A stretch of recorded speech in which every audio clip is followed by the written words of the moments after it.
Well, hello, goody people. Nice to see you again. I hope some of you have missed me because I know sure as hell I've missed you guys. But yeah, let's get on with this. This is episode. That episode. This is review, but it is episode 5 and my review of Yu-Gi-Oh! Brains. So yeah, let's get on with it.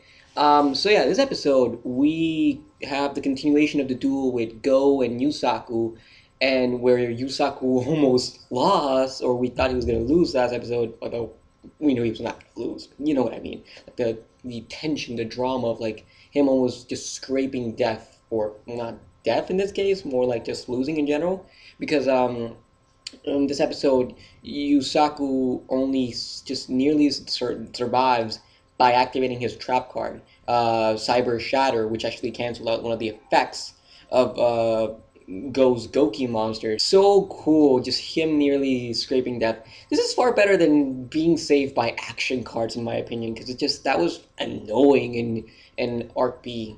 This here is actually using strategy and traps you have laid out and stuff like that. It's not like an ass pull. You literally are just saving yourself by the skin of your teeth with your own cards, your own deck, your own skill, and just that's awesome. Honestly, in my opinion, it's far better upgrades from Arc B. Just saying. Even though Arc B had a lot of cool duels, action cards got really annoying. So yeah, but yeah, yes, Yusaku nearly just survives like that attack from Go's monster, leaving him with only 100 life points left.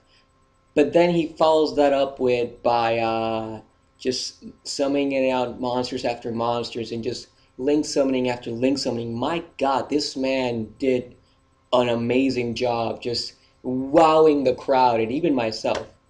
Um, oh yeah, but I almost forgot to mention. Yeah, but after he takes that attack and everything in, I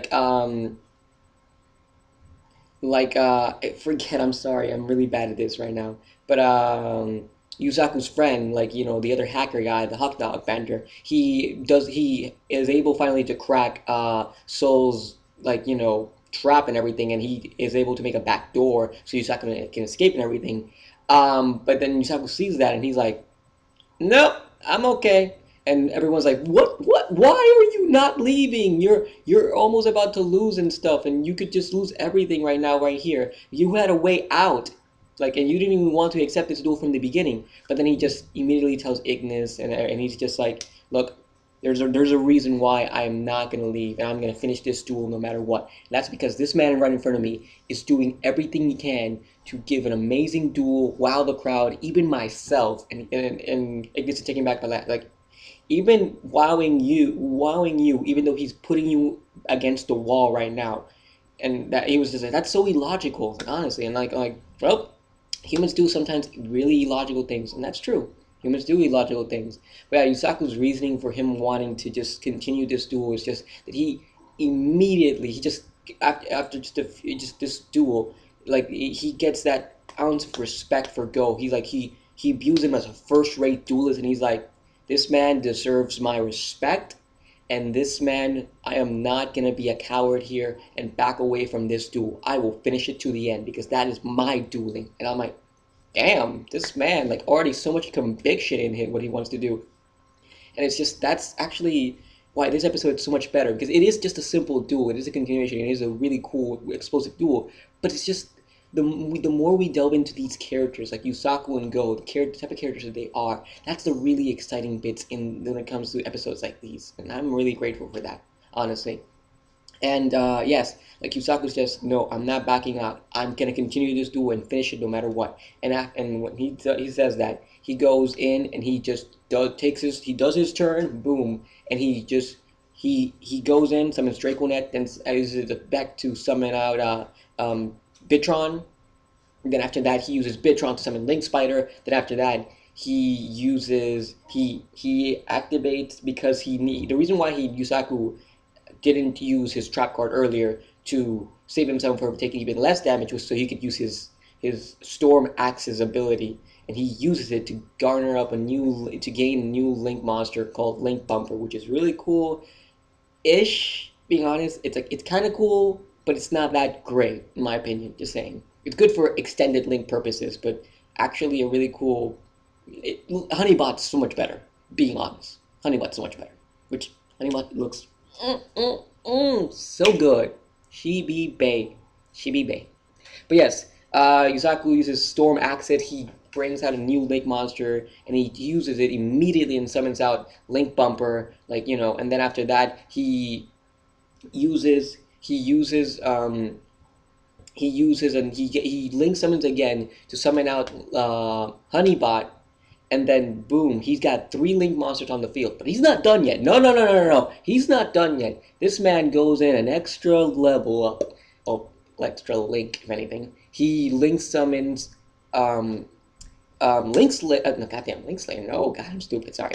He link summons Decode Talker by using his Honeybot that counts as a two link markers, like two link, like materials, which is really cool, and uses his Link Spider, and boom, he summons out his Ace monster, and it's just so cool seeing him. And he's not done. Again, he uses the effect of his trap card Cyber Shatter to bring out um, Honeybutt back from the graveyard, and now he has three Link monsters on his field, and he finishes up his combo, well, his play at least of his every card he's gonna play and stuff like that by activating a spell card called Cyber's Annihilation, which is a spell card that lets his Decode Talker gain the same amount of attack points as the monster that Decode Talker is attacking to, which would be Goki the Great Ogre. He does that. He goes in, he attacks him, and then just this clash of monsters, just like, and you think he's just going for a mutual destruction, or everyone else thinks that at least, like. But knowing us, the Yu-Gi-Oh fans and stuff, like we know he's not on his strategy. That would just be stupid. This man has something far better and cooler up his sleeve, especially after he showed how determined he was to win this duel. And so he attacks in everything like that. Then we see this awesome like visual of like Goki the Great Ogre and Decode Talker going at each other, clashing like just awesomely in this big ass wrestling ring. It's just so awesome. They go in, they both knock each other out, and we think they're almost done out for the count. But no, no, no, no. They Go uses the effect of his Goki, the Great Monster, to tribute one of his Goki monsters so he can survive the battle. So his Goki monster, and then Yusaku uses the effect of Honeybot, which prevents him from being destroyed by a battle. And it's just like that's awesome, really cool. And then Go goes and says, like, well, your plan failed right then and there. And he's like, that was not my plan. That was not my plan. I'll show you what my real plan was. And he goes and activates Link Bumper's effect, which lets him attack 2 more times. And it's just yes, because this is just like yes. It's so exciting seeing him just do this kind of badassery. And he goes in and they just keep one after another clashing Goki the Great Ogre with Decode Talker. They just go at it one after another, and they just keep surviving the battles until Goki the Great Ogre is left with no more monsters to tribute to save himself from destruction, and Decode Talker just finally ends him right then and there, and that's just so cool and badass. Honestly, the clash of these two duelist strong wills was so exciting and so much fun, and it's just super cool. I just have to say it was just awesome. Honestly, this is a great episode, and I'm so grateful that I saw it. But yeah, that happens, but it's not over yet because Yusaku, I mean, doesn't just end it there. He finishes it up because he activates the effect of Cyber's Annihilation, which once a monster equipped with Cyber's Annihilation destroys another monster, he's able to deal the opponent the attack points of that said monster. And after that, since Go only has 2,000 life points and his Goki the Great Ogre has 2,600 attack points, boom! Knocks Go out of the park and he just wins the duel, and it's just so exciting seeing how that turned out. It was just just great badass duel, I might say, and honestly, it just showed how cool these two characters are, and just more into with how their characters are.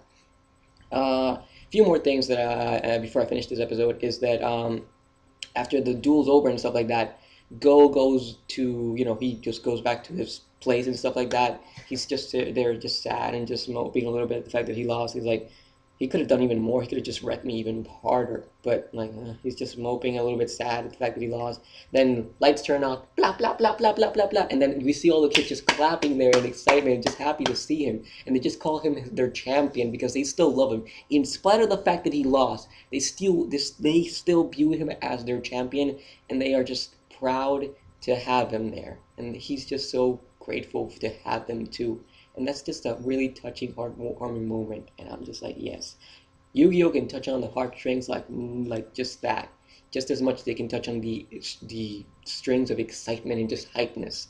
But yeah, and one other more thing that happened is that Yusaku, again I forgot. I'm sorry for this. I apologize.